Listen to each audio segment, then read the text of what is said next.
This is Brett Waltemath of Star Watch Media on the red carpet at the 20th anniversary of Celebrity Fight Night here at the JW Marriott Desert Ridge Resort and Spa in Phoenix, Arizona. Well, sir, you were the first ever performer in the history of Celebrity Fight Night, and now for its 20th anniversary, you're here back again. How is it being back, and is it a little bit emotional being back and seeing how this event has progressed over the years? It's interesting because you never know when you do these things, when you start them, how they're going to go. A lot of these things go 2 or 3 years, and they fall apart. But this has been an incredibly growing. Someone said today they've raised $80 million in the last 20 years. So you have to love that. You just be a part of something like that. You know, some people have it to give, and others, their job is to take it. Our job is to take it. But it's a great cause. Muhammad Ali is like just an incredible person, and I'm thrilled to be a part of this event. When you came on for the event this year, what was the process of choosing your set list? Let me conclude by saying that you have over 120 hit singles in a variety of different musical genres. So how do you begin to narrow down to do a set list for this kind of event? I kind of did it while I was on the road with my band, because they had to send charts for the guys there to play.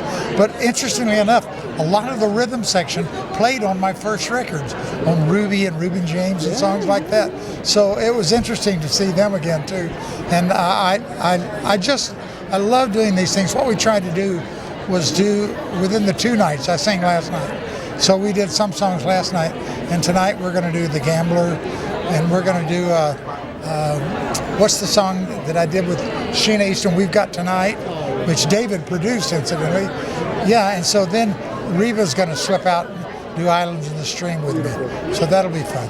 Now, I believe you just finished relatively recently the overseas leg of your Through the Years tour. How was your experience overseas? I believe you're in Switzerland, the UK. I've always done well overseas. They don't know me over there. No, I've always done incredibly well. And we're going back to Australia and New Zealand in January. And those are always very successful tours. It's just nice. It does a lot of different things. It introduces me to a bigger audience, and it takes the pressure off of this audience here.